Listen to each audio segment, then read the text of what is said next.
Ora, viva, muito boa noite, caríssimo telespectador e internauta que nos vê e ouve a partir da TMT Posição 17, como também é o caso da página do YouTube FTV Live. Estamos cá para mais uma edição do programa FTV Debate para colocar na mesa 4 temas de interesse público que são ou fazem parte daquela que é a atualidade nacional. E sem mais demoras, vou cá apresentar então, ou deixar os nossos caríssimos painelistas se apresentarem, mas também deixarem ficar aqueles que são os seus pontos prévios, mas sem me alongar assim tanto, já passo então a cumprimentar ao caríssimo Dr. Muxanga nesta edição do FTV Debate e também dando espaço para deixar aquele que é o seu ponto prévio, mas respondendo à seguinte pergunta já sobre o primeiro tema. Implicações então da dívida pública de cerca de 1 trilhão de meticais. Um anúncio feito numa época em que o Estado moçambicano se vê então numa crise não apenas política, mas ao que se vê também económica. Dr. Muxanga, qual é a visão que tem então sobre isto? Muito boa noite. Boa noite, obrigado. Obrigado a si, obrigado ao Dr. Pangaia, ao colega, a todos os moçambicanos, internautas, a todos aqueles que nos assistem. Primeiro quero agradecer a Deus pela proteção em vida que tem nos proporcionado, apresentar sentimentos de pesar às famílias que choram pela partida precoce dos seus entes queridos, incluindo a família do Nini Satar, por ele ser cidadão, a família tem direito de chorar e esperamos que a autópsia seja divulgada e que não haja polêmica em relação ao assunto, que venha a verdade, que é para sabermos o que terá acontecido. Antes de responder à sua questão, gostaria de apresentar aqui 3 questões prévias.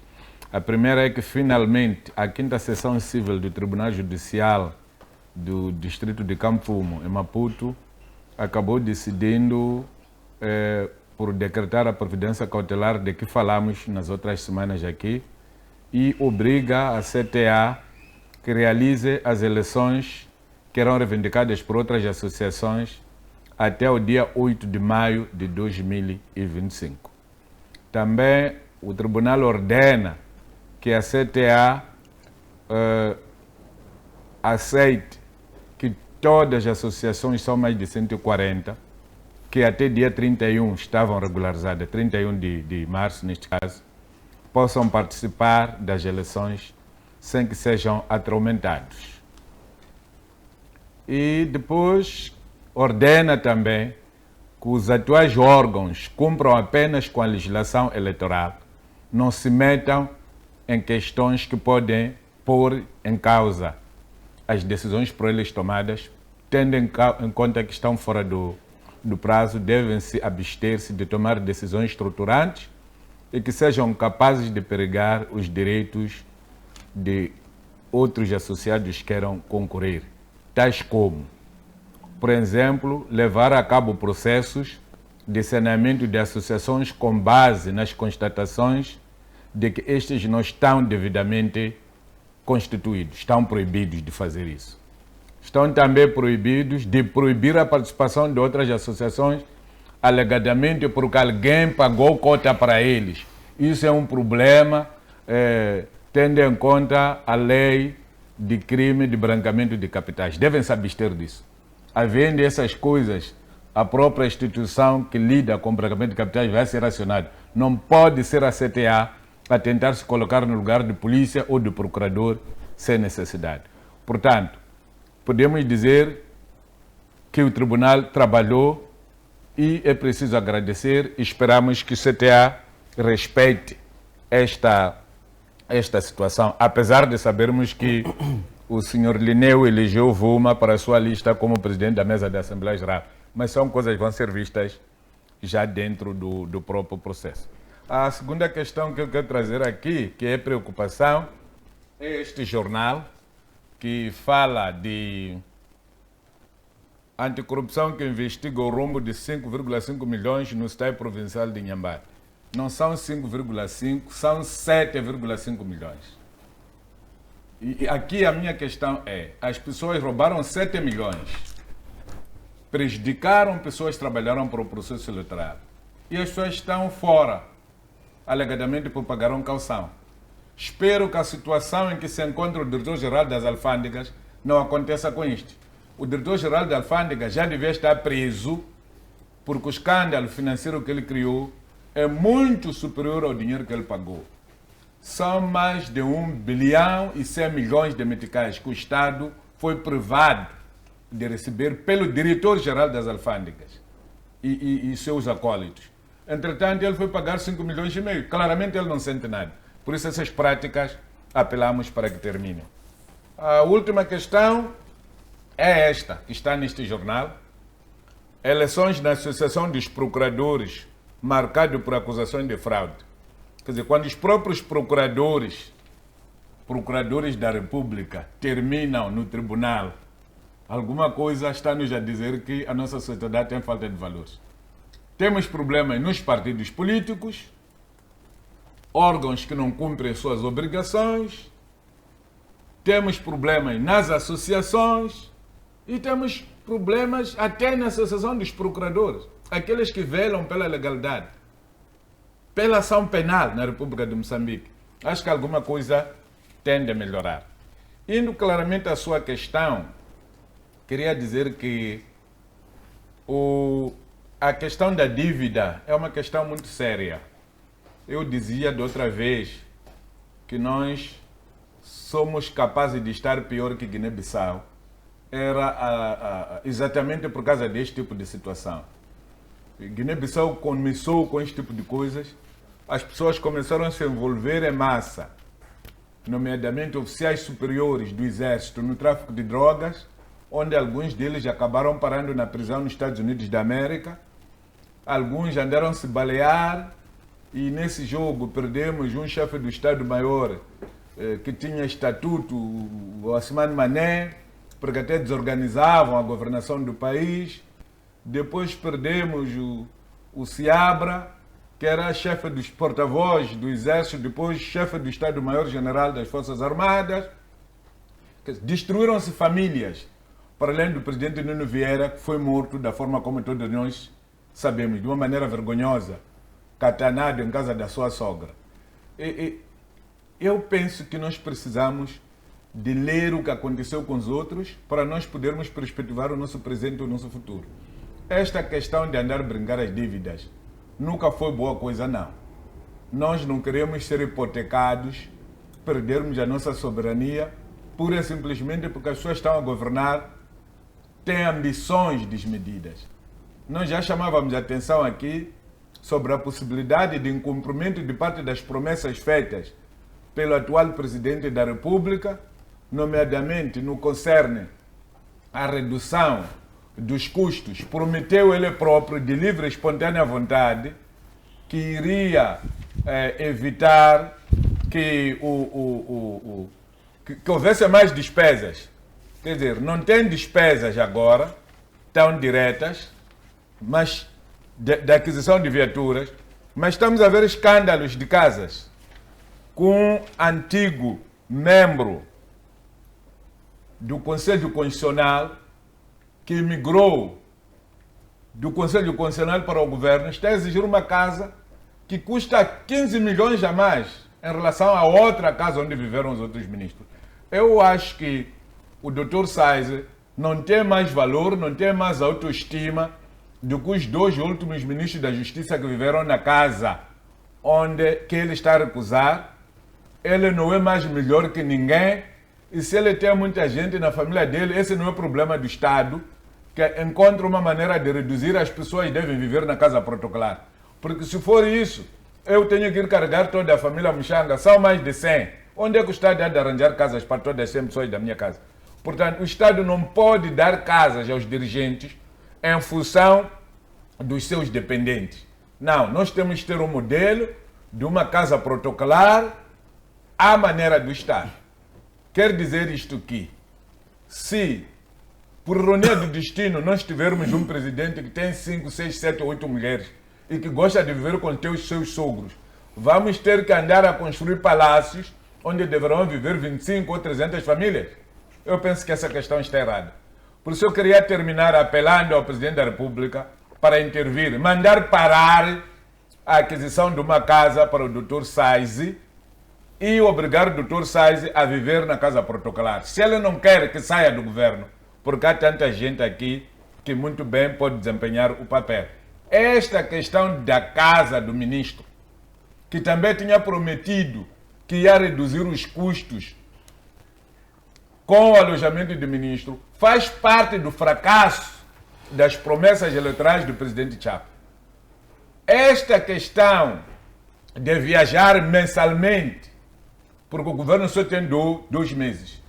Em fevereiro, o governo foi reunir em Cabo Delgado. Em março, foi reunir em Niassa. Esse dinheiro todo que está a gastar, ainda que seja 8 mil ou 10 mil meticais, eu acho que pode muito bem ser entregue aos professores que estão a ser devidos de horas extras. Pode muito bem ser entregue ao pessoal de saúde que está a ser devido horas extras e subsídios de risco. Assim como aos militares reservistas, que pela lei têm direitos de receber como se estivessem no ativo. Não foram eles que escreveram isso na lei. E pelo que eu sei, essa lei não foi revogada. É preciso que respeite a legislação, senhor presidente. O senhor jurou cumprir e fazer cumprir a Constituição e as leis. Portanto, enquanto a lei sobre os direitos dos reservistas for aquela, o senhor tem dever de proporcionar todos os direitos que os reservistas têm. Tem o dever de pagar horas extras ao pessoal de saúde, ao pessoal de educação, entre outras pessoas.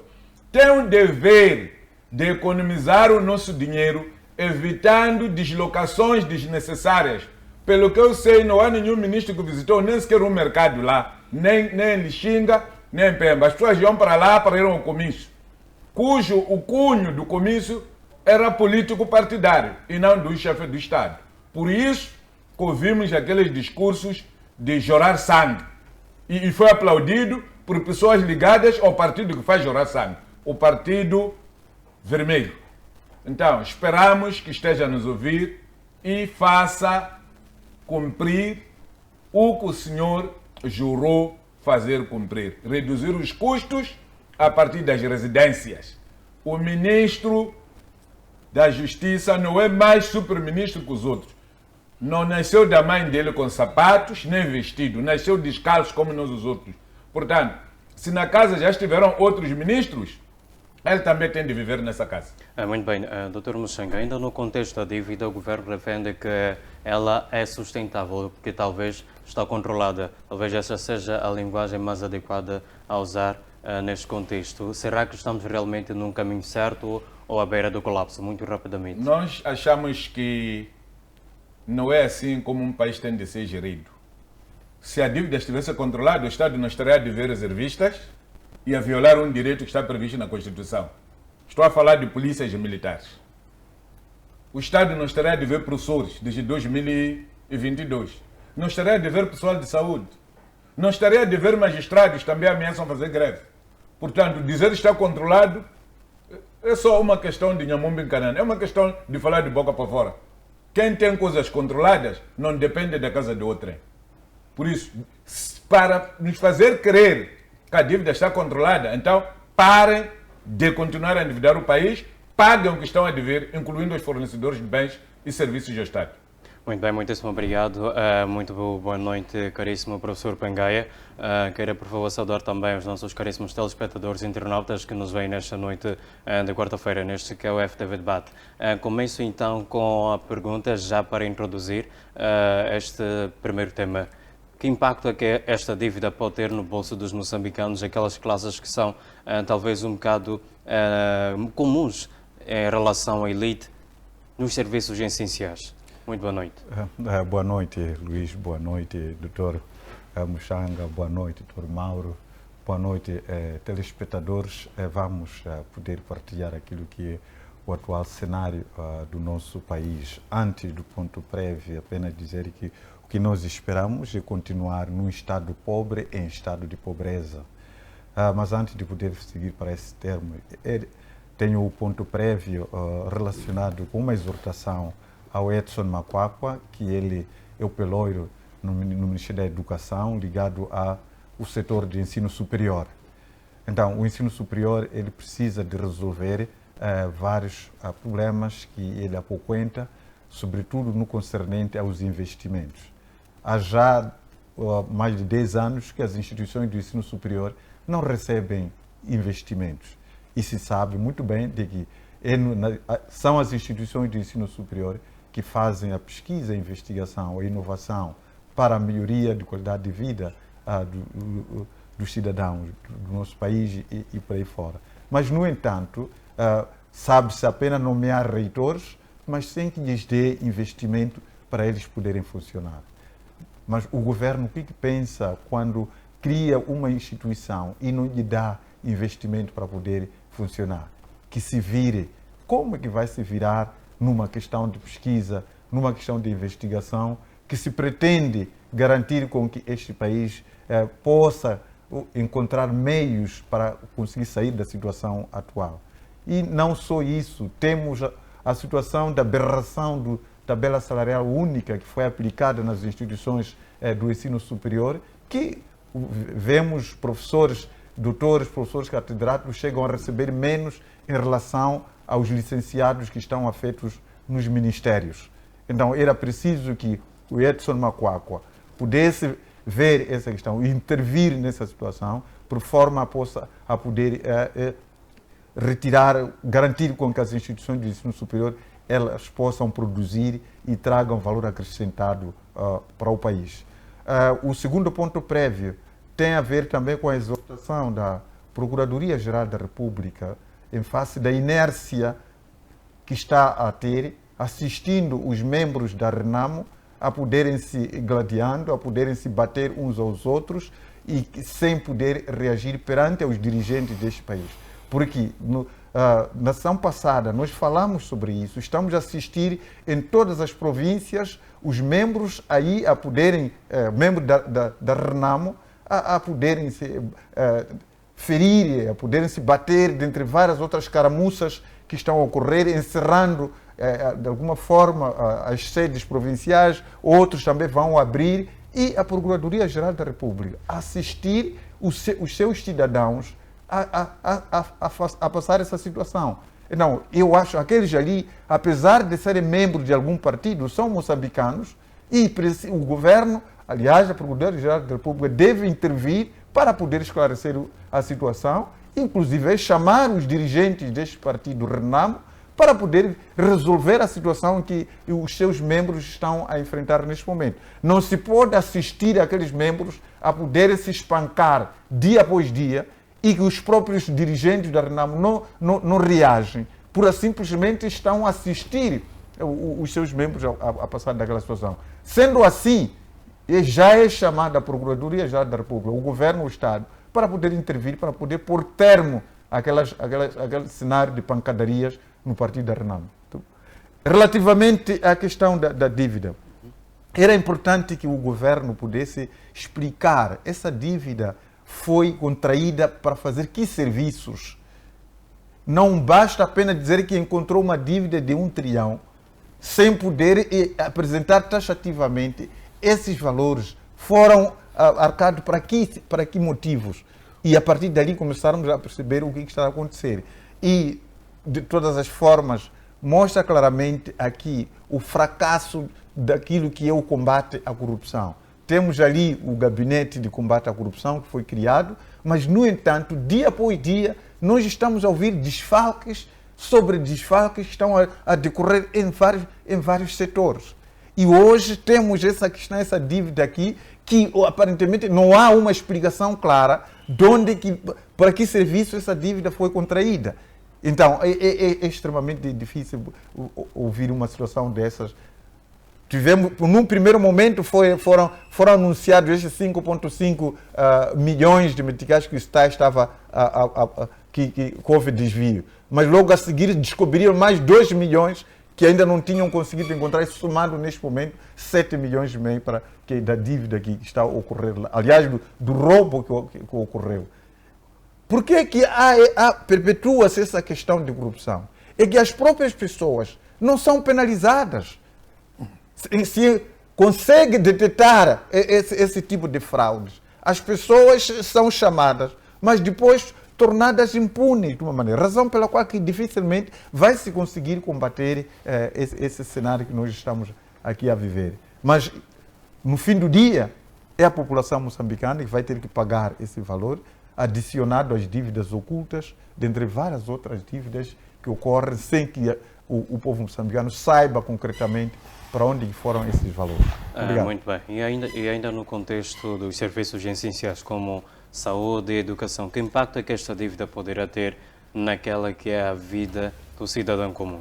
Olha, para o pior, neste momento estamos a ver pessoas internadas nos hospitais, nas camas sem lençóis, não é? Não há comida para doentes, maioritariamente estão lá a receber receita para que os familiares vão. Uma pessoa internada recebe receita para entregar aos familiares e ir buscar medicamentos fora para poder ir abastecer o hospital e tratar o doente que está lá. É incrível o que está a acontecer, não é? Temos esse cenário daquilo que o Dr. Mushanga estava a referir, da dívida das horas extras para os professores, para os profissionais de saúde. Temos esses reservistas, os oficiais sêniores do Ministério do Interior, assim como do Ministério da Defesa. Quer dizer, só que o governo agora, que está a provocar os membros de Defesa e Segurança, ele não está a saber qual é o destino que estão a levar. Todos os governos ditadores como o nosso, eles cuidam os membros de Defesa e Segurança. Não é por acaso que Filipe Jacinto Nunes boldou no seu discurso o agradecimento aos membros de Defesa e Segurança no seu discurso de saída. Porque ele viu que aqueles membros de Defesa e Segurança conseguiram o defender, apesar de tudo, foram fiéis a ele até o seu último dia. Para quem pode acompanhar o discurso de Filipe Jacinto Nunes, ele fez questão de boldar. A gente consegue ouvir a voz. Agradeceu a todos, mas quando foi a vez de agradecer os membros da Defesa e Segurança, foi um momento mesmo de tirar chapéu para ele. Ele sentiu o alívio que, afinal de contas, aqueles já foram fiéis até o último mandato. Agora, quando esse governo começa a maltratar os membros de Defesa e Segurança, não lhes dão os seus direitos, não sei o que se pensa, quem que vai sustentar a ditadura atual que está a acontecer. Então é preciso que o governo repense sobre isso. Podem, de alguma forma, brincar com os professores, brincar com... Mas aqueles que são membros de Defesa e Segurança devem ser acarinhados. Da mesma maneira, busquem a iniciativa do Maduro na Venezuela. Ele conseguiu colocar todo o exército a seu redor. E é essa a razão que está a conseguir manter Maduro no poder, apesar daquelas ditaduras absurdas que ele está a cometer. Agora, aqui no nosso país, quando já se começa até a marginalizar aqueles que podem sustentar a ditadura, eu não sei para onde vai essa ditadura. Muito obrigado. Muito bem, muitíssimo obrigado, professor Pangai. Passo então a palavra ao caríssimo Dr. Mauro para também saudar os caros telespectadores e internautas nesta noite, mas também responder a uma pergunta mesmo no que concerne a esta questão, a este tema.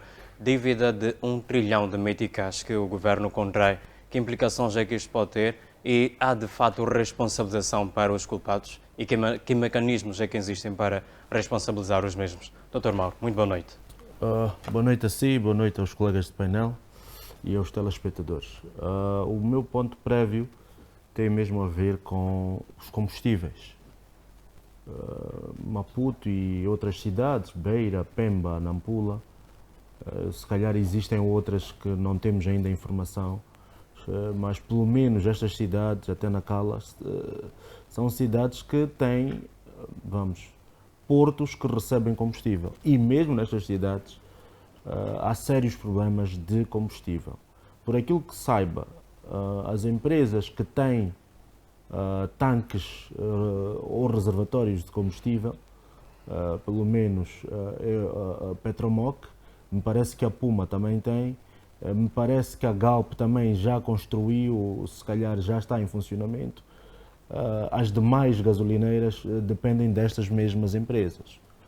O que significa? Significa que por aí, se calhar também pode ser um ponto de ruptura, porque essas outras empresas não têm número suficiente para poder conservar o combustível.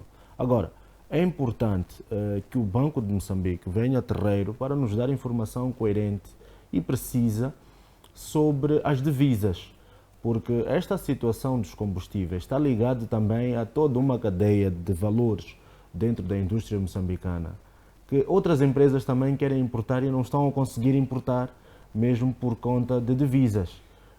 Isto também pode ser um dos problemas sérios que existem para a importação de combustível por parte das empresas que têm reservatórios de combustível nestes 3 portos que eu mencionei. Agora, temos que olhar para o assunto de combustível de forma muito, mas muito, primeiro urgente e depois também com um olhar crítico, porque o combustível é uma espécie de sangue para os humanos, não é? Sem combustível nós não fazemos absolutamente nada. Toda a cadeia de logística depende do combustível. Todas as indústrias, ou boa parte delas, também dependem do combustível. Estamos a ver filas enormes nas principais gasolineiras na cidade de Maputo, onde nós estamos, se calhar também um pouco pela cidade da Beira e outras.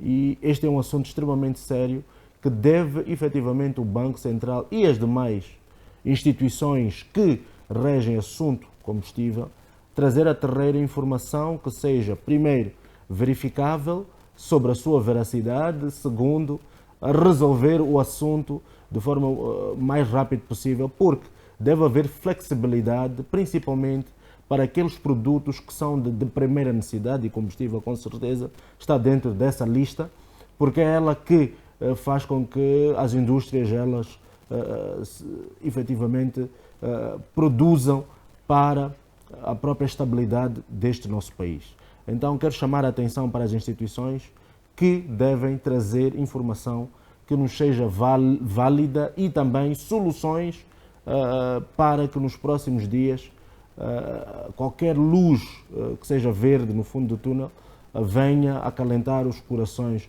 dos moçambicanos. Pelas informações que correm nos corredores, me parece que não tenha combustível suficiente para daqui, se calhar, até 30 dias. Então, é importante que essas informações que não estão devidamente confirmadas sejam efetivamente trazidas aqui para limar por definitivo e acalmar toda a sociedade moçambicana.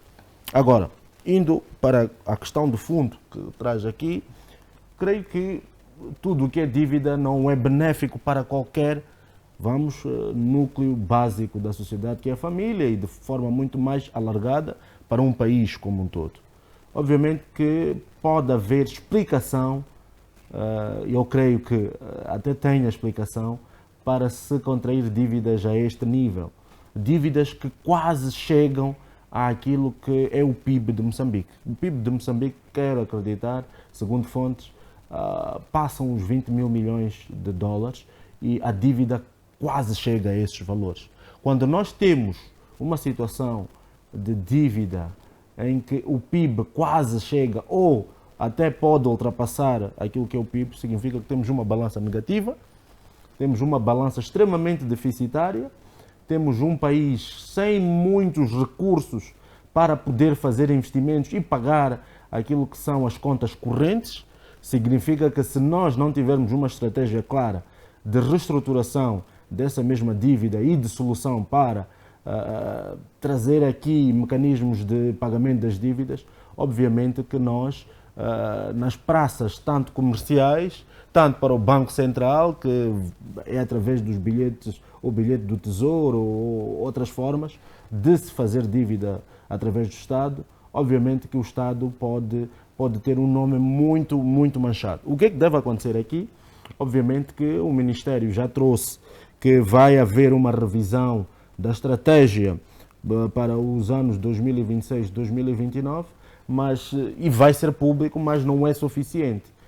Eu acho que vou concordar com o professor Pangai, porque é importante que se diga com clareza sobre até que ponto é que este valor foi efetivamente usado. E 2, o país sim está com mudanças, vamos entrar para as reformas depois desta discussão que vai ser muito mais alargada, obviamente, mas também o país tem muito mais gastos neste momento. Significa que não é só reestruturar a dívida, mas também é reestruturar tudo aquilo que deve fazer com que Moçambique consiga recolher os impostos, consiga trazer dinheiro para o Ministério da Fazenda, que é o Ministério da Economia, que é o Ministério das Finanças. E todas as instituições que devem reger ou que devem pelo menos trazer aqui uma visão global têm que começar a repensar onde é que nós vamos buscar dinheiro, porque temos que nos recordar que Moçambique começou a entrar para esse marasmo logo depois das dívidas ocultas. A dita dívidas ocultas, ou seja, aquilo qual for o nome que foi dado a estas dívidas, outros dizem dívidas odiondas, outros dizem dívidas não declaradas, seja como for, os parceiros de cooperação tiraram dinheiro daquilo que eram os fundos que davam-nos condições para termos alguma estabilidade financeira e de contabilidade para os fundos do Estado, que agora Moçambique já passa quase 10 anos e Moçambique ainda não encontrou uma solução que seja plausível para nós não dependermos definitivamente nem de doações, nem dos créditos concessionais, nem de outras formas de dívida, de bilhetes ao tesouro, ir contratar dívidas aos bancos comerciais e outros tipos de dívida. Significa que ainda estamos estagnados neste ponto. Significa também que temos que, efetivamente, fazer com que haja soluções e as soluções devem vir, sim, de tudo aquilo que se faz dinheiro em Moçambique. Nós, por exemplo, temos os recursos minerais, temos que fazer também uma revisão, obviamente que já foi avançado pelo Presidente da República, o Daniel Francisco Chapo, que vai-se fazer aqui uma espécie de renegociação aos contratos dos megaprojetos. É salutar a ideia, porém temos que ver de que forma é que estas renegociações, estas atualizações dos contratos, porque já passam 20, 25 anos, se calhar as empresas tenham algum interesse em continuar, mas nós temos como país olhar mais para o interesse nacional de forma que algum valor que está a ser perdido efetivamente seja coletado pela força da lei, pela força do Estado, para o benefício do próprio Estado e das populações, mas também existe aquilo que nós chamamos de Fundo Soberano. Eu acho que o Fundo Soberano também tem que passar efetivamente a contribuir para aquilo que são as mais-valias para o consumo do próprio Estado, neste contexto mais atual, de modo que as dívidas efetivamente elas sejam pagas e haja uma clareza por parte do Ministério das Finanças, o Ministério da Economia, o Ministério de Planificação e Desenvolvimento, até o próprio gabinete que está instalado dentro da Presidência da República, que não sei se é o engenheiro ou o doutor Machatine, tenham que efetivamente olhar com muita cutilância sobre estes pontos para fazer com que Moçambique, nos próximos tempos, seja um país com uma estratégia muito bem definida, com objetivos muito claros sobre a redução da dívida, para fazer com que haja uma nova visão de investimento e melhoramento das condições para fornecimento de serviços, para fazer com que os moçambicanos também sejam contratados e esses moçambicanos, mais uma vez mais, também sirvam dentro daquilo que é o circuito de pagamento, dos impostos ou de compra e venda de qualquer outro produto e que contribuam, de facto, para a resolução destes problemas. Muito bem. Sim, Mauro, o diretor-geral das alfândegas, com seus amigos, desviou 1 bilhão, mais de 1 bilhão e 100 milhões de meticais. É só pegar o diretor-geral das alfândegas, colocar no lugar próprio onde ele devia estar, onde está o Gregório, onde estão os outros, e obrigar a ele dizer para onde é que ele mandou os carros. Porque eles meteram carros em contentores, fingirem que era calamidade que ia a Cabo Delgado e distribuíram viaturas aqui. São mais de 400 viaturas. Essas viaturas circulam aqui na cidade e eles sabem onde é que estão. Ir a Inatro, pegar aqueles senhores que estão envolvidos nesse jogo, mandaram recolher as viaturas. A mesma coisa que fizeram com o MDM, daquela vez que vendeu isenções. É a mesma coisa que devem fazer. É uma semana, nós pelo menos vamos arrecadar 1/3 do dinheiro que estamos a dever. Vamos resolver o nosso problema. Você não vai a nenhum sítio com o diretor-geral das alfândegas que anda a fazer este tipo de falcatruas. Ia ser protegido. O processo já está no tribunal. Dê celeridade processual. Que o procurador, na qualidade de defensor do Estado, requer a celeridade processual do assunto do diretor-geral das alfândegas e seus acólitos. Para que pelo menos possamos, até dia 7 de abril, aliás, até o fim do mês de abril, termos este dinheiro, sabermos onde é que vamos buscar o dinheiro. Porque o dinheiro existe. Não podemos brigar com coisas sérias. E a partir daí, começar a haver um trabalho muito sério. As pessoas que andam a praticar atos de corrupção devem perceber que a corrupção não ajuda. Só assim é que nós podemos ir onde nós pretendemos. E aí é convidado o tribunal, é convidado a procuradoria, sobretudo, mas também uma mão do próprio governo. O governo tem que demonstrar interesse. Aliás, a própria ministra das Finanças já era vice-ministra no ano passado, no mandato passado. Ela conhece esse jogo. Se é que ela não recebeu nada, tem de se pronunciar. Não podemos andar aqui a brincadeiras, brincarmos com coisas sérias, com pessoas a morrerem de fome. Temos esses desgraçados que trabalharam nas eleições em Nhambane, que estão a ser devidos. Temos os fornecedores de serviços, estão a ser devidos. Temos os professores, estão a ser devidos. O pessoal de saúde está a ser devida. Os nossos homens na reserva, hein? Os reservistas, uma diretora nacional vai escrever uma coisa que anula uma lei. Onde é que estamos, afinal?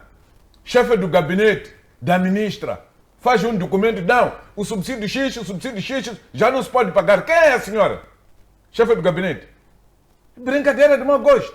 Há uma lei que o país aprovou que diz que o funcionário na situação de reserva recebe os mesmos direitos do funcionário no ativo até quando se fixar a pensão. Há muita gente na reserva, mais de 10 anos, mais de 5 anos. A pessoa não pode ficar na reserva um ano inteiro. É só isto que tem que se fazer. O dinheiro existe, está escondido em algum sítio. Está com o diretor-geral das alfândegas e seus acólitos. Muito bem. Para além dessa questão da corrupção, também nós temos desperdícios de meticais. O governo tem estado, nós denunciamos essa questão, dos banquetes que os ministérios têm estado a poder proporcionar, reunião após reunião. A Procuradoria-Geral já deveria ir investigar isso. Quanto é que cada reunião gasta em termos de banquetes que as reuniões usam? São reuniões, são seminários, são conselhos técnicos, são conselhos consultivos, são conselhos coordenadores. Em todas essas reuniões, no final, há um banquete para esses sujeitos. E os outros, inclusive, a pior coisa é que esses banquetes são realizados dentro do próprio Ministério.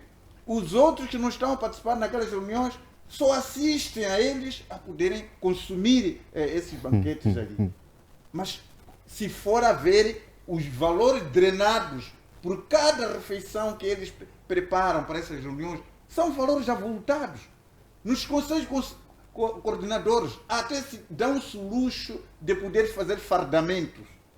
Comprar, não sei lá, camisa, capulanas, chapéus, entre outras coisas, carachás. Se for a ver o custo só dessas coisas ali assim, é outro desperdício de valores que dia após dia tem estado a poder drenar perante essa questão. Muito bem. Para além dessa questão, também temos essa questão das viagens absurdas que os dirigentes têm estado, sobretudo as viagens internacionais.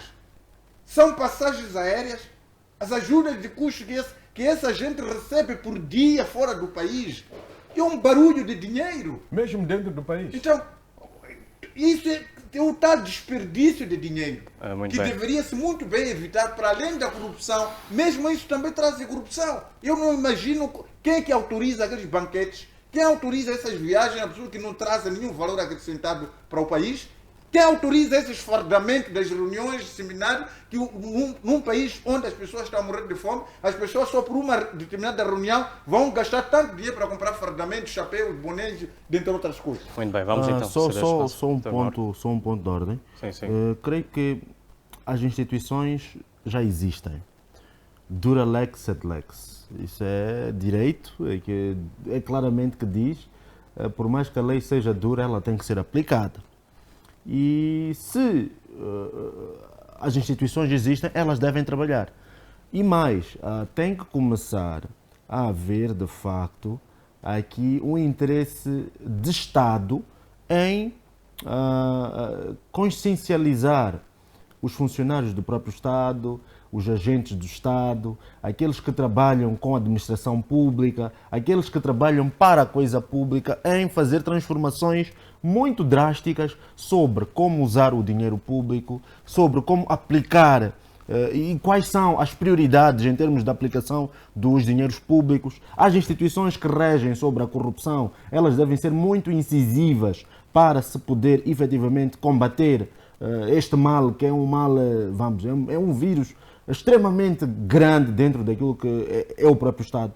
E assim nós temos que começar de algum lado. Não, porque vai ser um azar. Com Impisa não há como fazer isso. Impisa está a assistir a essa situação ali. O governo foi pegar aquele sujeito ali, que não começou a pegar palha nisso ali. Muito bem, Então, vamos ceder como é que espaço vai ao se Dr. poder... Mauro. Quer dizer, Mas desculpa, Vamos ceder espaço ao a Dr. pior- seja como for, pessoa- já existem as instituições. Eu acho que temos que ativar para as lançar a instituições primeira para pedra poder de fazer qualquer as coisas. edifício, não se precisa de batoneira. Está a ver batoneira? Eu vi um mundo de caminhões aí, que foram parqueados onde o próprio presidente foi hoje. É para quê? Eu quero caminhão a trazer material aqui. Não quero ver caminhões. O presidente vai lá lançar a primeira pedra. Era pegar um saco de cimento, 20 blocos, quer dizer, um balde de areia, e fazer o que está a fazer. O próprio Chapo faz parte desses que eram desperdícios.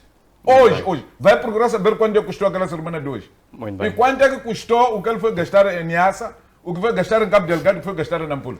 Muito bem, Dr. Mauro, mais uma pergunta só para fechar Sim. este primeiro tema. Que medidas em concreto, em linhas gerais, muito brevemente, é que podem ser aplicadas para evitar o endividamento, para além daquelas que já colocou em proposta, mas também de responsabilização? E daqui a 10 anos, qual é a visão que tem sobre Moçambique? E se nada mudar, obviamente que daqui a 10 anos eu acho que nem um país teremos. Eu acho que tem que, de facto, as pessoas que estão a fazer a gestão da coisa pública, primeiro, pela própria moralidade, não é? Pela própria ética, pela própria consciência de que são funcionários públicos, estão ali porque efetivamente foram eleitos dentro de um contexto de democracia e estão para servir. E se é para servir, tem que haver consciência que não tem que haver despesismo. O despesismo é um dos nossos maiores problemas.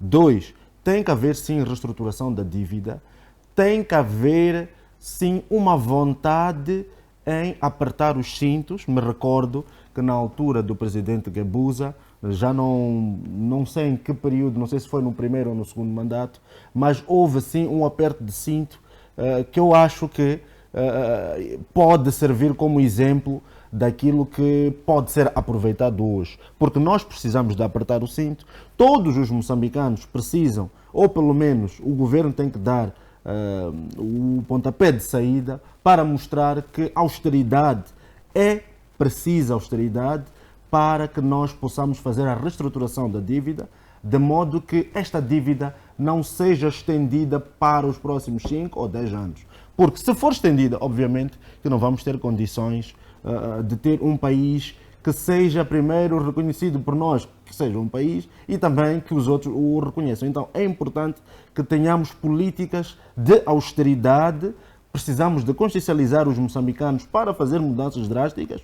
E 3, colocar as instituições que devem efetivamente funcionar, porque os funcionários que lá estão recebem salários, devem efetivamente, porque juraram também que vão servir fielmente aos interesses do povo moçambicano, cumprir aquilo que foi o juramento feito e que efetivamente devem cumprir com o desiderato, que é o mais importante, servir ao povo moçambicano. Muito bem, muitíssimo obrigado. Caríssimo telespectadores, que fazemos então a transição para o próximo tema, lançamento de um projeto de residências para jovens. Este mesmo projeto foi lançado hoje pelo Presidente da República, Daniel Chapo, mesmo na praia da Costa do Sol, num evento grandioso que juntou uma grande quantidade de jovens. A primeira pergunta que eu coloco para o Dr. Muxanga, mesmo para dar início à discussão sobre este primeiro tema, é, num contexto em que Moçambique vive, em que os preços dos apartamentos e das habitações em bairros nobres ainda são proibitivos para jovens desempregados ou então que não tenham assim uma carga de dinheiro suficiente para comprar ou arrendar esses apartamentos. É possível realmente que os mesmos jovens, no contexto de Moçambique, adquiram essas casas? Primeiro quero enaltecer aqui a colocação do Dr. Mauro. A austeridade, a poupança, quem tem que fazer primeiro é o chefe de família. É isso. O chefe de família tem de saber sair sem matar-bicho. E aguentar com pão e badia, água, e voltar a comer uma vez em casa. É assim como as coisas estavam a funcionar no tempo do presidente Samora Machel. Quando cada cidadão tinha direito de 1 quilo de arroz por mês. Nós não havemos de conseguir criar políticas de austeridade quando o presidente está a gastar. Eu fiquei muito preocupado quando ouvi um comentador aí a dizer que não pode faltar dinheiro para o presidente trabalhar. Mas que trabalho que o presidente anda a fazer? Com quantas pessoas o presidente precisa andar? Carregar todos os 19 ministros? Quando na essência o trabalho que ele vai fazer só precisa de 3 ministros? O que é que estamos a fazer? Está a dar oportunidade a eles para irem comer o caranguejo de Cabo Delgado, para irem comer carne seca caçada na reserva de Niassa, para irem comer o camarão de Nampula. Por que o presidente não compra camarão, vai cozinhar na presidência e dá às pessoas, comem lá? Do que carregar a eles, pagar hotel, pagar avião. Chegam lá, cada um tem de alugar um carro para o transportar. E todos os diretores provinciais ficam parados. Não há nada que se faz, até captura-se carros dos administradores. E depois os administradores ficam com motorizadas de chefe de posto. O chefe de posto fica a andar a pé, coitado. Então, o primeiro cidadão aqui que tem de liderar pelo exemplo é o Presidente da República. A seguir serão os outros. Em todos os países do mundo onde há crise, o Presidente limita visitas, seja dentro ou fora do país. Porque ele não trouxe absolutamente nada, só foi mentir lá. Foi dizer que pagou-se os professores. Foi a Cabo Delgado dizer que pagou-se os professores. Passou mesmo, não há dinheiro. Diz que se calhar é o problema do número de contas. Eu vi muitos polícias aqui no Maputo. Foram carregados todos para informar bicha para atualizar os números de conta. Assumam que os senhores não têm dinheiro. Nós sabemos que o que pagaram não chega a 16% das necessidades. Eles vão a uma escola, a escola mais pequena que anda no distrito, vão pagar 3, 4 professores. Não vão à escola mais grande. Isso é uma brincadeira, é uma aberração. Não podemos continuar assim. Por isso, primeiro o chefe de austeridade tem de ser o Presidente da República e ele liderar pelo exemplo. Em relação aos edifícios, aquele é um projeto igual a outros. Se não sair casas tipo da Vila Olímpica, que agora estão a jorrar água de tudo que canta, até as pessoas estão a cair nas varandas, estão a morrer. É de sair qualquer coisa tipo o projeto de Intac, que se falou de 5.000 casas, que até hoje ainda não chegamos, nem sequer a 1/5 dessas casas. Quando eu passo ali, só vejo o projeto de 5.000 casas, não vejo nem sequer 1.000 casas. Portanto, aquilo é mais uma burla, é uma máfia. O próprio coordenador do projeto, se você olhar para a cara dele, quando estava a ser entrevistado, ficou claro que aquilo é uma burla, não é nada, não há de haver nada ali. Alguma teve um lá. Só espero que os jovens que têm um bocadinho de dinheiro não se deixem levar com aquilo ali. Porque aquele terreno é muito difícil de construir ali. Só o tipo de fundação que tem que fazer, os cuidados a ter com aquele terreno para não alagar. Vale a pena, se calhar, ir a Gojosa ou ir a Mcatini, na Matola, procurar Tadão enquanto tem tempo e construir uma casa razoável para você viver, do que ir pagar uma casa que você há de envelhecer sem dormir nada. Logo considera que será apenas um benefício para as elites? Nem há de haver elite nenhuma, porque depois vão dizer aos jovens para contribuírem dinheiro. Tá vendo? Há um prédio aqui, na Malanga. Quando você está a descer na Malanga, naquela entrada do Fajardo, há um prédio do lado esquerdo. Aquele prédio vai fazer já 10 anos.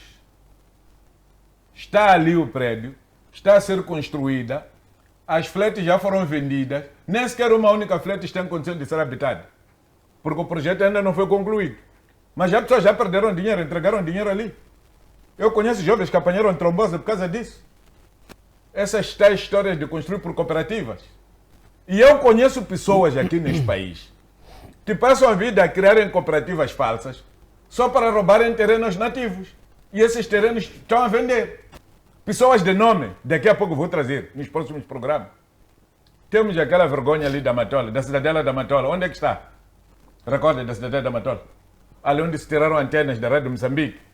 O que é que está-se a fazer ali? E proibiram os camponeses que estavam a fazer machamba ali. Se tivessem deixado os camponeses fazerem machamba, pelo menos aproveitaríamos ali amendoim, mandioca, milho e outra coisa. Boa para o povo moçambicano. Portanto, eu sou muito cético quanto àquele programa. E depois aquele vai ser mais uma vergonha para o povo Chapo. Aquilo é aquela história dos 100 dias. Para dar a entender que está a fazer alguma coisa. Porque não tem nada para apresentar. Mas não estou a ver nada ali. E aqueles jovens que na sua maioria vivem no bairro dos pescadores foram encher ali. Depois, com tal fardamento, foram distribuídos camisetes. Eu não sei se quem faz casa ou quem promete fazer casa é obrigado a distribuir camisetes do projeto. Onde é que arranjam tanto dinheiro para aqueles escândalos? Aquilo vai ser uma vergonha para ele. Aquilo não é diferente do fundo de habitação. Não vai ser diferente da vergonha da Vila Olímpica. Se sair casa ou não terá qualidade, se a casa tiver qualidade, a maior parte daqueles jovens que estavam lá, ninguém vai ter acesso à casa. Ou vão entrar e depois terão que ser despejados porque não vão conseguir pagar. Primeiro tem que se garantir emprego para que o jovem faça a sua casa por si próprio. Muito bem, muitíssimo obrigado. Passamos então a palavra para o professor Pangaia. Na mesma senda daquela que é a abordagem do Dr. Muxanga, caso realmente este projeto fracasse, há espaço para a responsabilização? Há quem, tendo em conta que os promotores poderão se fracassar, são os próprios promotores que vão fracassar. Não como haver uma penalização, autopenalização, duvido que isso aconteça. Mas eu só queria contribuir numa situação de, olha, no lugar de construir casas, tendo em conta que o país tem escassez de fundos, seria melhor encontrar uma área onde o governo possa colocar lá infraestruturas, abrir estrada, pôr água, pôr energia, fazer o parcelamento. Acredito eu que esse seria o maior benefício do que fazer aquilo que está por ser lá, não é?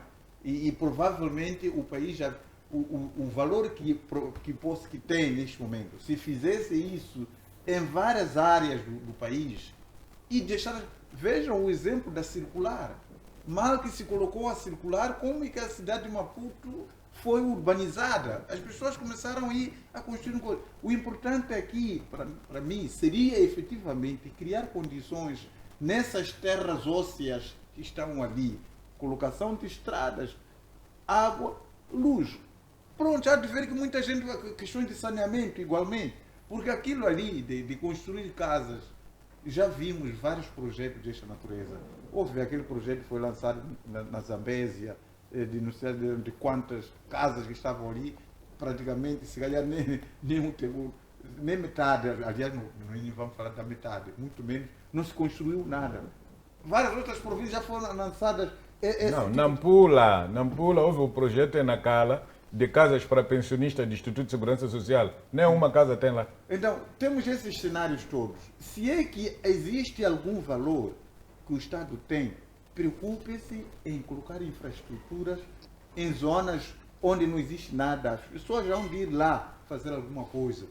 Seja de que tipo de casa, mas as pessoas iriam fazer isso aí. Agora provocam logo naquele lugar ali, só para poder tratar aquela área ali. É um barulho de dinheiro. Mas conhece-se várias áreas ali que era só poder começar a construir. no lugar de destruir mangás, destruir, sei lá, várias coisas para poder colocar casa. Mas pronto, vamos poder. O importante aqui é que o governo seja responsável por aquilo que prometeu aos jovens, porque essa é uma pedra no sapato. Caso não se consiga, os jovens voltarão novamente a chamar nomes a esse governo. Dr. Mauro, do ponto de vista legal, o que é que se pode fazer para garantir que este programa não seja mais uma porta para um escândalo de corrupção numa altura em que o país já assiste a programas habitacionais fracassados? Bom, para este assunto vou olhar em duas perspectivas. Uma perspectiva positiva e outra negativa. A perspectiva positiva vem dar cobro àquilo que é o incremento de disponibilidade de casas para os cidadãos que vivem na cidade de Maputo. Quem é que vai viver lá? A narrativa que está a vender é que é casa para jovens, é uma cidadela para jovens. Obviamente que vende nesse aspecto porque a perspectiva é para quem está a começar a vida profissional, logo depois da academia, tem alguma condição para adquirir, se calhar, a flat mais barata e passar com o processo de crescimento na carreira, se calhar com o tempo depois pode fazer uma evolução. Mas seja como for, é início de um jovem, de uma carreira que está a iniciar a sua carreira e pode comprar esse apartamento ou esta casa. Esta é a narrativa. Agora, a parte, vou só para terminar a parte positiva. A última parte da parte positiva, claro que também isto vai dinamizar aquilo que é o setor que vai empregar mais pessoas. Obviamente que existem pessoas que estão desempregadas e que podem fazer aqui corpo para construir essas infraestruturas. Até seria interessante ver pessoas que estão ao redor deste empreendimento de serem chamadas a fazer parte como recursos humanos de construção dessas infraestruturas. Agora, a parte negativa disso, primeiro, olho com tristeza que não haja, este país é vasto, mas parece que todos os empreendimentos de género, a começar com a Casa Jovem, a começar com as 5.000 casas, a começar com empreendimentos em Itaca, em Vila Olímpica, a Vila Olímpica, com empreendimentos na Catembe, todas elas estão concentradas em Grande Maputo. Provavelmente, se calhar a resposta mais direta seria porque é aqui onde o poder de compra pode ser maior. Mas seja como for, a parte social, a parte política, a parte da visibilidade do próprio Estado não deve se concentrar só em Maputo. Existem, nem que sejam 200 casas, nem que sejam 300 casas, nem que sejam se calhar menos que 1.000 casas, mas é importante fazer aqui uma espécie de réplica de um projeto concreto de Estado, não necessariamente projeto do setor privado, a fazer com que em cada província, por exemplo, iríamos ter casas para jovens, não é? Mas existem pré-condições. Quais são essas pré-condições? Primeiro, são jovens que devem efetivamente comprovar que já estão a trabalhar e têm um salário, não é? E que recebem via banco, ou seja, aquilo que for. 2, que esta pessoa ou poderia vir do setor privado ou do setor público. Obviamente que o setor público dá maior confiabilidade, porque é aquilo que você sabe que dificilmente este vai ser expulso do Estado, a menos que ele seja muito indisciplinado, ou um bêbado, uma pessoa que não serve para o próprio Estado. E nesta perspectiva, você já sabe, ou pelo menos em previsão, que esta pessoa teria capacidades de forma progressiva para fazer o pagamento destas casas, nem que fosse um desconto de 5.000, 7.000, 10.000 por mês a pagar em 20 anos. Esta pessoa estaria a trabalhar.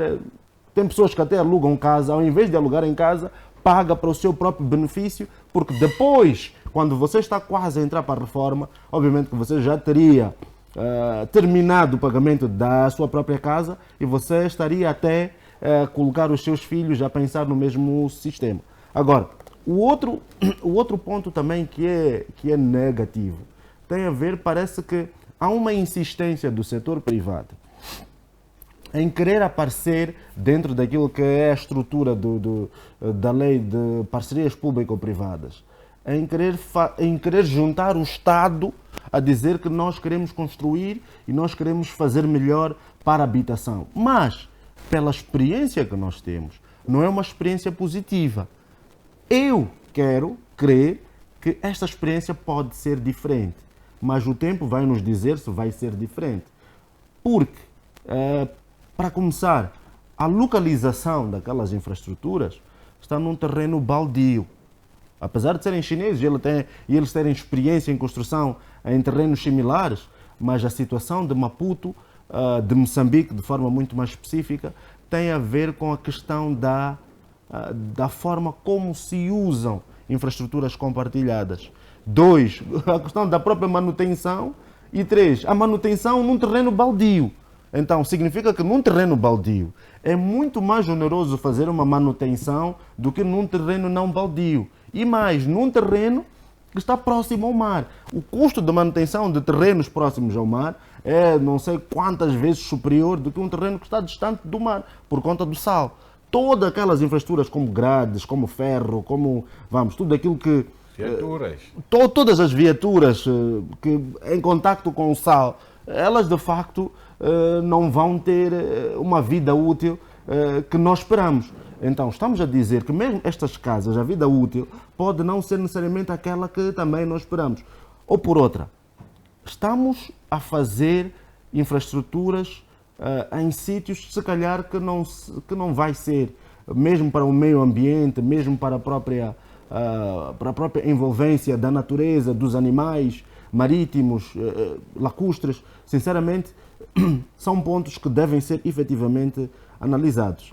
Mas, de forma geral, é bom para o país, mas que tem que haver, sim, esta ideia da descentralização, desconcentração e também a abordagem daquele que vai usar e que vai pagar e que, em benefício próprio, depois de 20, 25 anos, estas infraestruturas devem servir aos interesses destas mesmas pessoas, porque eles vão ter as casas para si e não estarão a pagar uma renda, mas estarão a pagar a sua própria casa para o futuro. Mas olha, é o seguinte, aquela questão aí vai provocar outros problemas tendentes na questão da exclusão dos jovens. Quem serão os jovens que vão ter acesso àquelas casas? Provavelmente só poderá ser um jovem que tem um emprego, que, dado a casa, garante-se que ele vai poder pagar. E aqueles jovens que estão, por exemplo, amontoados no Estrela Vermelha, esses jovens que estão aí fazendo a vida através de mototáxi, dentre vários outros, será que eles também poderão ter esse direito de poder adquirir uma casa e poder fazer pagamento à prestação? Provavelmente não. Então, o que vai acontecer aqui é pegar jovens da elite que já estão empregados, estão a trabalhar, que vão apresentar uma declaração do salário que eles têm e que sabe-se que, caso ele não pague, vamos apanhar o jovem no sítio X. Mas a maior parte dos jovens são desempregados, estão aí a empreender-se de várias maneiras. Como é que esses jovens terão acesso àquelas casas? É nesse contexto que estamos a dizer que, se tivesse o governo apenas criar condições num terreno, qualquer um daqueles jovens ia lá receber um talhão e faria alguma coisa para ele. Mas já naquelas casas ali, para ter o direito àquelas casas, tem que ser um jovem localizável através do sítio onde ele trabalha. Um mototáxi que vai fazer dia por dia, vai me localizar aonde para poder lhe dar uma casa e com garantia de quê? Então, são essas questões que muitas das vezes as pessoas que são levadas para o governo não têm essa consciência de poder elaborar um projeto que efetivamente resolva o problema. Aquilo ali vai criar problema de exclusão. Depois, mesmo que se concretize, na altura da entrega destas casas, há de haver muitos jovens que vão se manifestar novamente, porque beneficiaram a SX ou do partido X, YZ. Muita pena. Desculpa, já foi a Beijing? Não fui, mas já fui a Tóquio. Beijing, a cidade de Mao Tse-tung terminava no 4º andar. Porque Mao Tse-tung não tinha condições de fazer casa com elevador. Então, o entendimento dele é que a pessoa pode ir pelo menos até o 5º andar. Então, ao invés de fazer 5º andar, vai fazer terraço até da casa. Então, a cidade de Mao Tse-tung só tinha 4 andares. Só agora que a China se abriu para o mundo é que nós temos essas torres de casas de 12 andares. Aquela vergonha que está-se a viver ali na Baixa. Prédios de 12, 13 andares, as pessoas já subiram a pé. O que é aquilo ali? Muito bem. Os chineses construíram o Palácio da Justiça ali. Um dos elevadores do Palácio da Justiça não funciona. E ninguém consegue cobrar a eles. Onde funciona o Tribunal de Recursos e parte do Tribunal da cidade de Maputo? Ali na Baixa ali. Aquele prédio imponente, parte do elevador ali não funciona. Com esses chineses mafiosos. Muito bem, precisamos então ir ao intervalo, caríssimo telespectador. Convidamos a um brevíssimo intervalo, por favor, não saia desse lado, pois não há nenhuma necessidade de tocar no remoto para trocar de canal. Nós voltamos já já.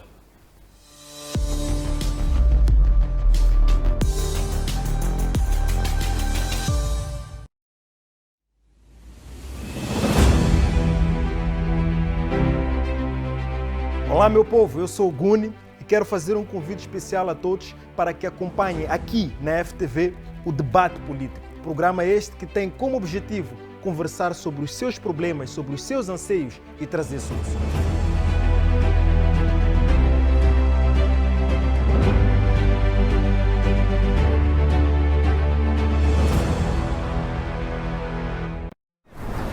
O povo moçambicano é de natureza um povo de paz. As nossas diferenças partidárias, mesmo que sejam religiosas, elas não podem condicionar o país. Não faz sentido ou não fazia sentido que um indivíduo, porque é apoiante de um partido, não poderia sair, locomover-se com uma camiseta porque identifica aquele outro partido. Só em paz e vivermos como irmãos moçambicanos, isto vai nos ajudar a desenvolver o nosso país.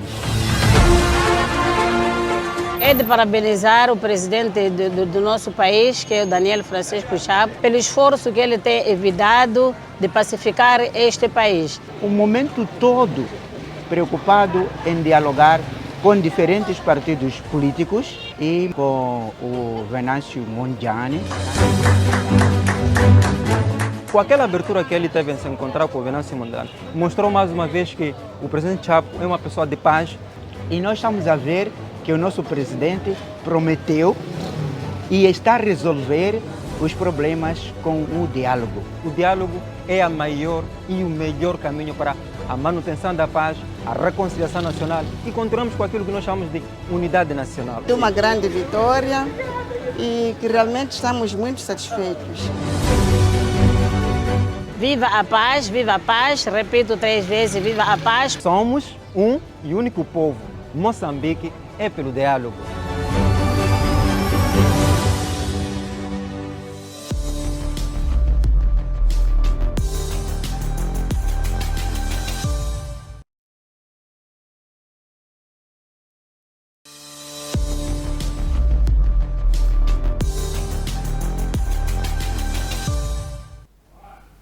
Tal como prometemos, caríssimo telespectador, o intervalo era mesmo breve. Voltamos mesmo para fechar em apenas 1 minuto este tema que estivemos a abordar. As casas, então, financiadas pela Fênix Moçambique. Dr. Mauro, queria mesmo finalizar? Sim, eu quero pegar a ideia do doutor aqui. Quando fala sobre o próprio Estado ter a responsabilização, ou a responsabilidade, desculpa, em ordenar, em fazer o ordenamento, em colocar água e energia. Mas também há um ponto muito importante que tem que ser adicionado aqui, que é a questão do próprio controle. Eu acho que o Estado, neste momento, não está a saber fazer o uso daquilo que tem em seu poder, que é organizar as casas em números, nós sabermos que esta zona é uma zona devidamente parcelada, devidamente organizada, com número de correio e tudo, de modo que esta pessoa seja identificável até na Google. Por exemplo, hoje fica difícil tu entrares numa zona e tu não saberes exatamente para certos bairros que estão desorganizados. Como é que você vai identificar aquela pessoa? Se aquela pessoa é uma pessoa criminosa e por aí fora, mas que tem uma residência, como é que você vai dar termo, por exemplo, termo de identificação e residência? Eu acho que fica complicado. É importante que o próprio Estado se organize nesse sentido para as grandes cidades, de modo que o próprio Estado tenha controle dessas mesmas pessoas. Era só mesmo. Muito bem, muitíssimo obrigado. Mas esse Estado já extinguiu o correio, não sabe disso? que tudo que é propriedade do Correio foi extinto. Tem que voltar a... Então, significa que nós não sabemos andar. Estamos a executar para frente ou para trás. Muito bem, vamos então para aquele que é o nosso terceiro tema, Assembleia da República. Falamos então sobre a discussão que houve nesta mesma quarta-feira, em que, de forma especial, o Partido Podemos destaca que o que está na sua essência é justamente o diálogo para que se encontrem, melhor dizendo, as soluções para aqueles que são os problemas do país. Na mesma senda, Podemos então coloca-se de forma preocupada naquelas que são as decisões tomadas pelo governo de Moçambique, o governo dia. A primeira pergunta que eu coloco para o Dr. Muxanga, que já iniciou então com a abertura do nosso debate, é: será que os políticos moçambicanos estão realmente preocupados com aquilo que é o Estado moçambicano? Estão numa espécie de jogo político? Eu não vou falar de jogo político, porque essa expressão é uma figura de estilo, né? A política é uma coisa séria. E política mal arbitrada mata. Acho que vimos isso agora. Falhou o processo de democratização depois da independência, tivemos 16 anos de guerra. Falhou o processo da consolidação da paz e reconciliação nacional, tivemos a guerra de 2013, 14. E depois está a falhar de novo, já temos na Parama, já circularam em algumas zonas da Zambésia, ali entre Murumbala, Luabo, as populações estão a fugir, estão a deixar de fazerem coletas dos seus produtos nas machambas. O governo está a apelar as pessoas para fugir, porque aquele que escapa da morte de Naparama já é matado pelas Forças de Defesa e Segurança de Moçambique. Alegadamente, se você vive neste bairro aqui em Mopeia, é que você é dos Naparamas. O outro também que vê seu familiar assassinado pelas Forças Armadas, aquele ali é quem fez a lista. Há tal coisa que estava a acontecer aqui na cidade, em que os jovens venacistas caíam em cima de polícias, caíam em cima de secretários dos bairros, chefes de quarteirões. As forças policiais à noite caíam em cima de alguns jovens cujos informadores eram secretários e chefes de quarteirões. Por que não prender a pessoa para a pessoa poder se explicar? A prioridade é matar. Estás a matar porque tens medo de o quê? Porque todo aquele que mata está a queimar arquivos. E pior quando se trata do Estado. Se o Estado quer matar formalmente, que aprove uma lei da pena de morte. A FREM tem a maioria ali, aprova a pena de morte. Aprova prisão perpétua. Para ser o juiz a aplicar. Por isso que nós em algum momento dissemos, se calhar vale a pena apoiar as teorias islâmicas daqueles que dizem para violar ou cortar um sexo, roubou ou cortaram a mão. Porque devem ser coisas minimamente formalizadas. E não esta vergonha que nós estamos a ver aqui, em que cada um, quando entende, sai e vai matar o outro. Então, eu penso, sinceramente, que há preocupação de muitos políticos e não só.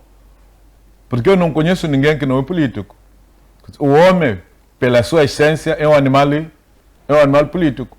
É por causa disso que o homem tem uma sociedade organizada, onde autogoverna-se, cria tribunais, cria parlamento para aprovar as leis, cria procuradorias, cria um sistema de informação.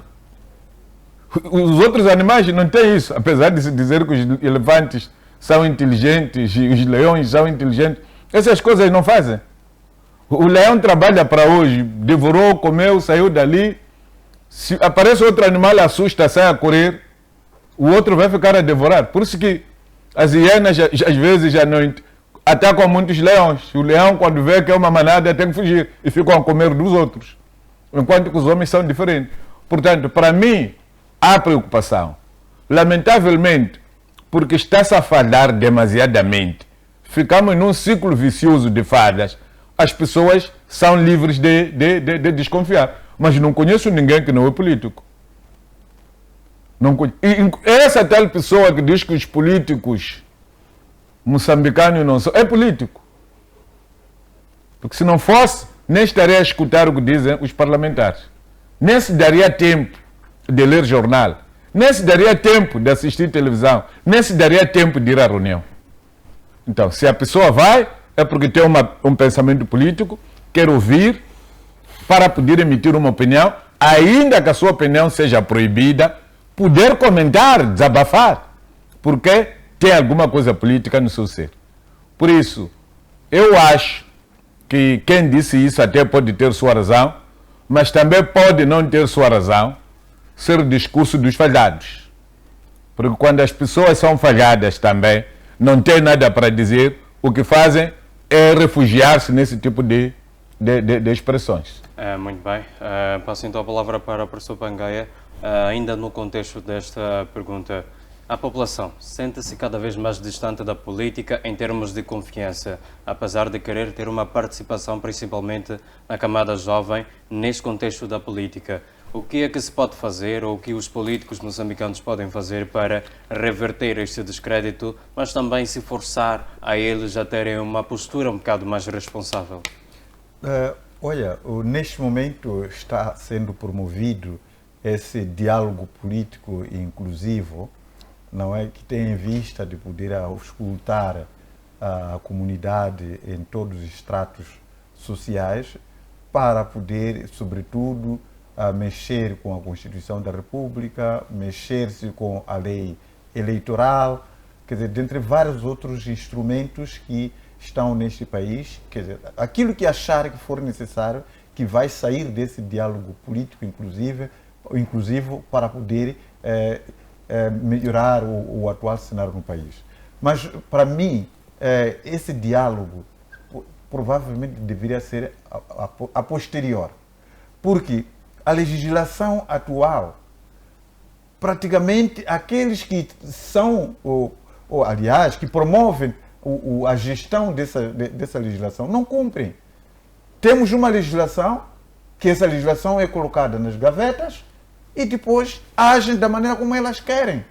Então, o problema aqui é da legislação ou o problema é da mentalidade das pessoas? Eu acho que, num primeiro momento, deveria-se trabalhar no sentido de poder evitar que pessoas desta natureza eles tenham o cuidado de cumprir com as leis.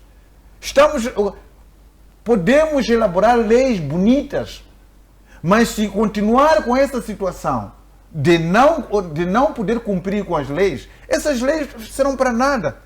Vamos gastar agora 91 milhões para esse diálogo inclusivo. O orçamento que foi anunciado agora, que para esse diálogo político inclusivo, vai custar cerca de 91 milhões de meticais para poder tentar... E no final, teremos a mesma situação. Eu não conheço nenhuma legislação que autoriza ou autorizou aqueles ilícitos eleitorais que nós tivemos. Uma pessoa levar um calhamaço de votos e ir lá pôr. Qual é a legislação que autoriza isso? Será que o problema ali é da legislação? O problema é da pessoa que tem esse tipo de mentalidade. Então, era preciso... Tais ilícitos eleitorais até hoje não foram resolvidos.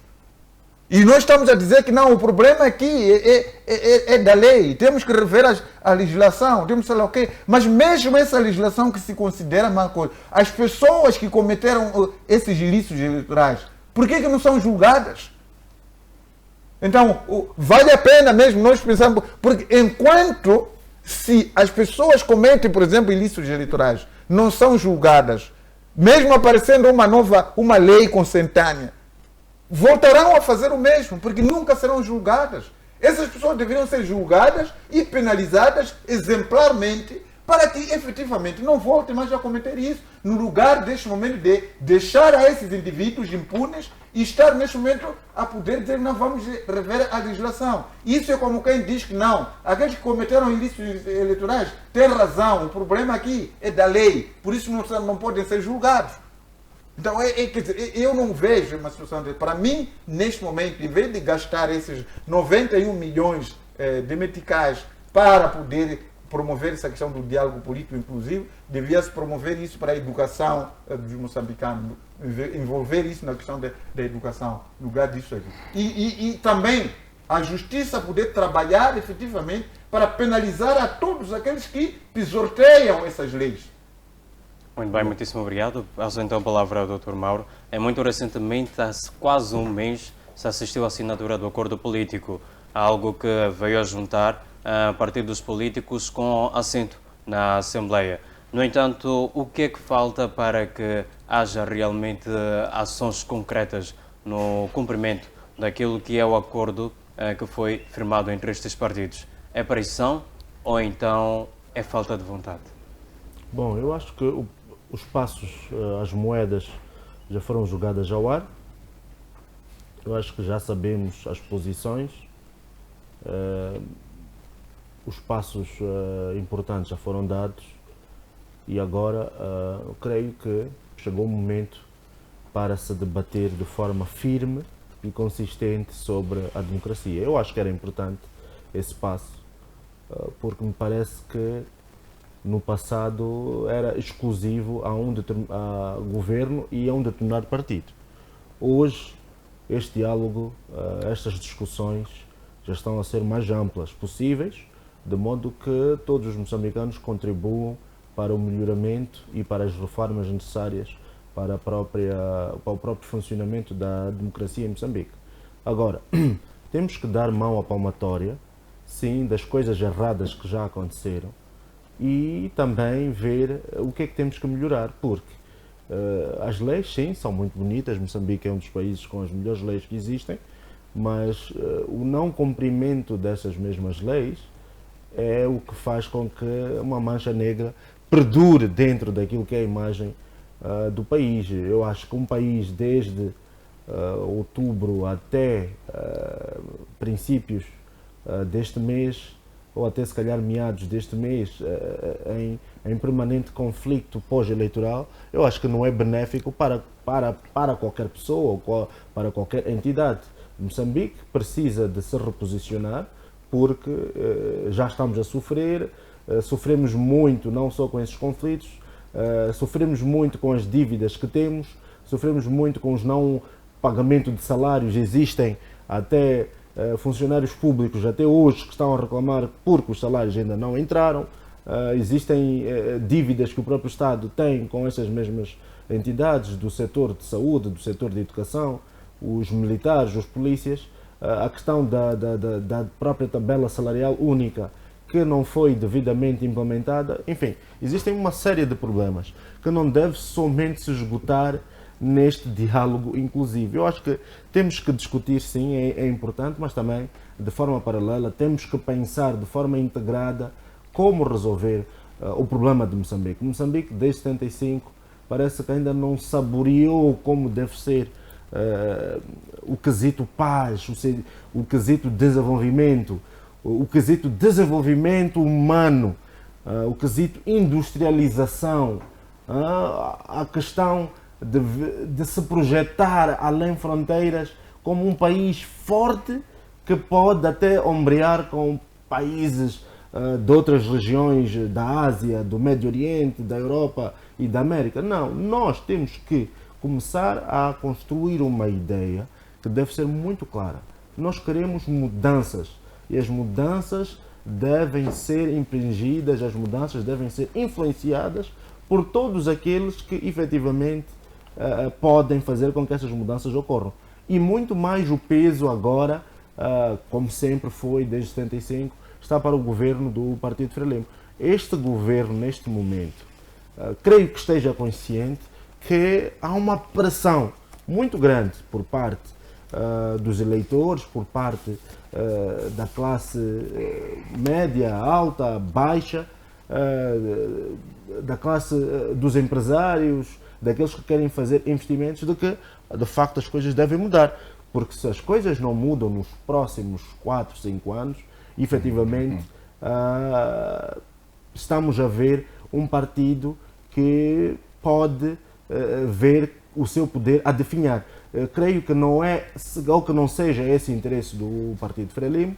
Se não é esse interesse do Partido Frelimo, então temos que aproveitar esta abertura que foi legitimada hoje pela Assembleia da República, quando houve a aprovação por consenso e por aclamação de que de facto se deve discutir sobre os pontos mais críticos deste país e que estes consensos sejam materializados, e mais do que materializados, tem que haver um interesse fundamental por parte de todas as forças vivas em fazer cumprir aquilo que vai ser de lei, em fazer cumprir aquilo que tem que ser a força dos resultados que vão daí advir, e até também começarmos a implementar novas estratégias para fazer com que Moçambique não seja um país instável. Moçambique tem que continuar a ser um país de estabilidade, um país de paz, um país em que os moçambicanos não se deem uns aos outros, mas é preciso criação de confiança entre as elites políticas,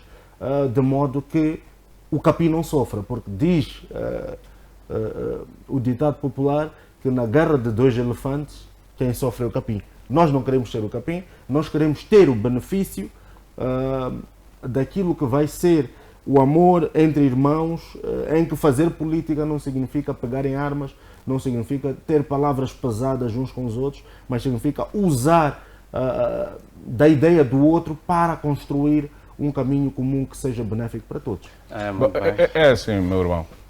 Muito O que nós podemos fazer, se calhar, é não apenas sofrer o capim, começar a pôr a sofrer os filhos do elefante. Se calhar aí o elefante ganha mais juízo rapidamente, e para isso é preciso que as coisas tenham lugar este e próximo ano. Para 2027, as instituições entrarem, para serem elas próprias a fazer o seu orçamento, a irem estudar como materializar. Por exemplo, uma das coisas que nós estamos a constatar é que a Comissão Nacional de Eleições tem pouca experiência de como é que se fazem eleições. Quem tem conhecimento de eleições é o STAE.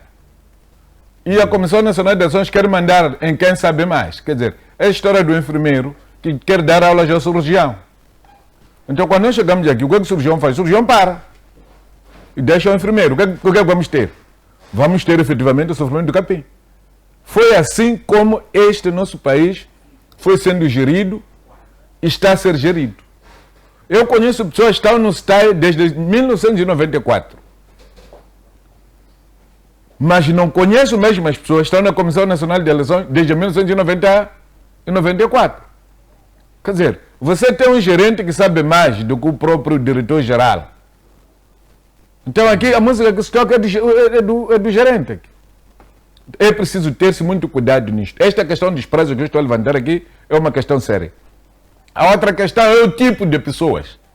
Como está-se a falar agora de 90 e tal milhões, há pessoas que já estão a esfregar a faca porque querem fazer parte do grupo técnico. Mas nem Teocir consegue. Vamos pegar essas pessoas, vamos para o grupo técnico. O que é que hão de ir trazer lá? Mentiras todos os dias na sede do partido para atrapalhar a liderança do partido para haver rupturas. E nós já temos essa experiência. Parte dessas experiências negativas é o nosso DDR. Estamos a ter problemas agora do DDR. Porque o DDR ficou propriedade de algumas pessoas. As tais pessoas conhecem o segredo do DDR. Agora que as pessoas estão no campo a se espancar, já têm medo de irem para lá. Para irem dizer, não é assim, a coisa é assim. Então espero que tenhamos aprendido do fracasso do DDR por causa do tipo de pessoas que alguns sítios colocamos em comissões de trabalho do DDR que não corresponderam àquilo que nós pretendíamos. E hoje estamos a ter problemas. Muito bem, Dr. Mochenga, mesmo vou continuar consigo para em jeito de considerações finais, pois já estamos a finalizar a nossa discussão cá no programa FTV Debate. Gostava que respondesse uma última pergunta, como dizia, em jeito de considerações finais.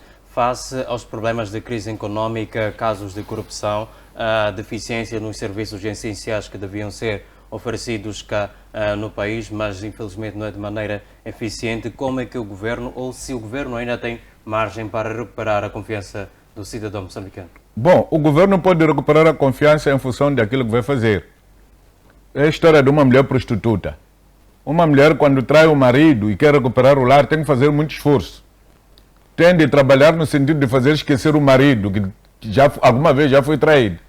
Aí, ainda que queiram parar de fazer filhos, ela tem que continuar a fazer um pouco mais. Até fazer gêmeos, trigêmeos, melhor é.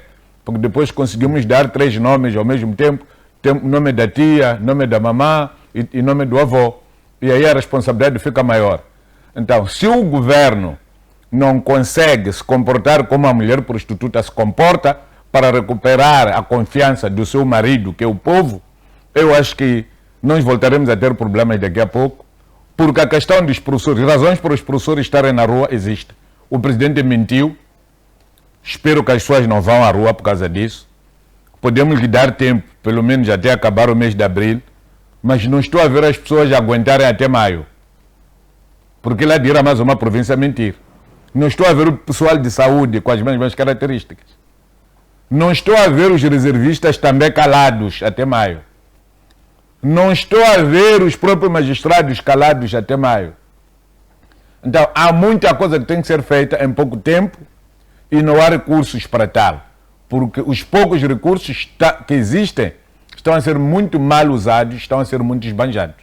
Então, precisamos de ver este esforço pela parte do governo. O governo tem que parar de falar muito, fazer muito. Se o governo fazer, ainda que não faça festas pomposas, nós vamos ver que ali há alguma coisa que está a ser construída. Eu vi, não sei se alguém esteve no lançamento da construção da sala de conferência João Guichsan, mas acredito que as pessoas estavam lá, nem a 200 chegavam.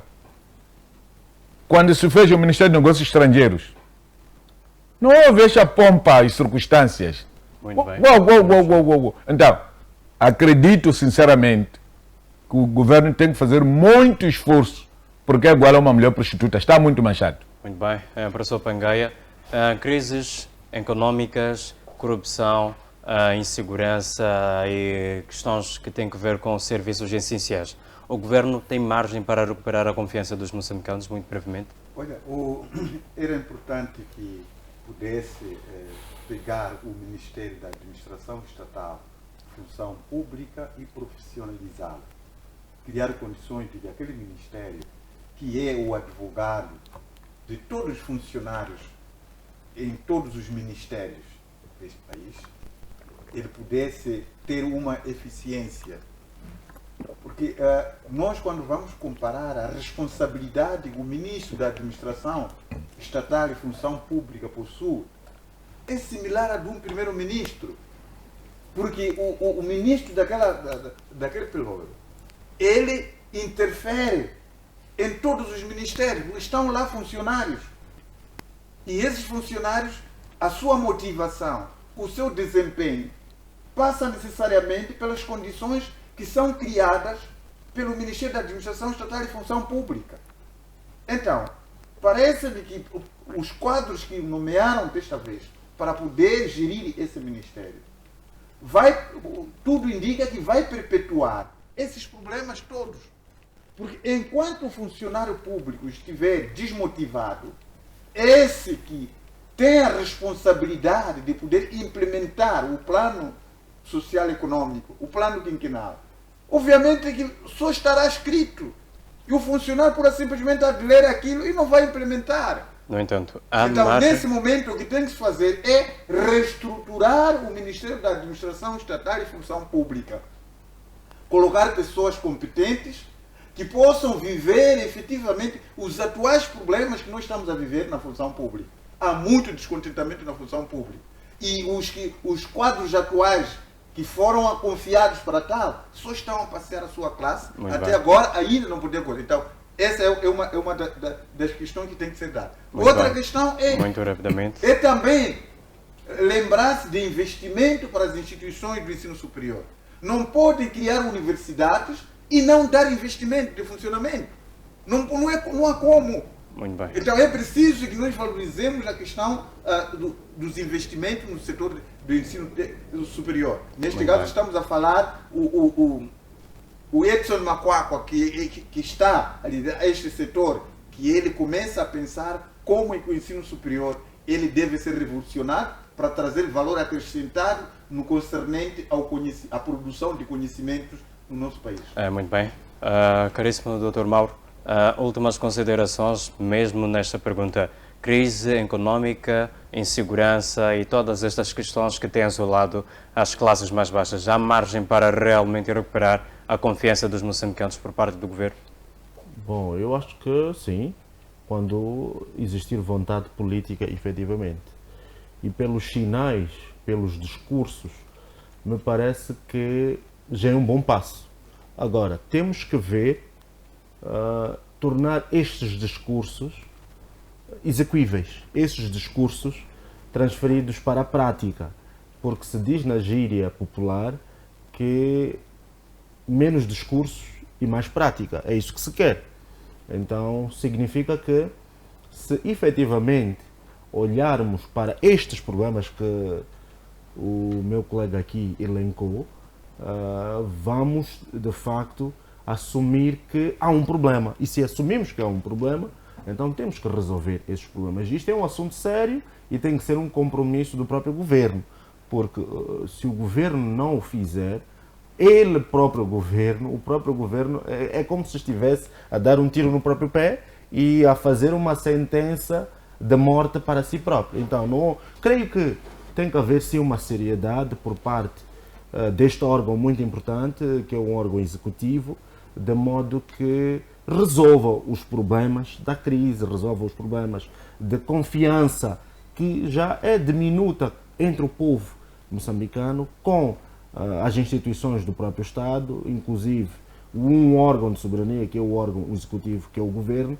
e neste caso tem que haver sim um cometimento muito grande entre o governo e o povo, através de coisas muito concretas, como por exemplo, dar as ferramentas necessárias para que este povo saiba trabalhar a terra, saiba trabalhar na indústria, saiba de facto ganhar dinheiro com isso que está a fazer e este dinheiro ser investido para a própria estabilidade dessas mesmas famílias. Eu acho que é um passo necessário que o governo tem que dar, de modo a não se ver num braço de ferro futuro com o povo moçambicano. Não é isso que nós queremos.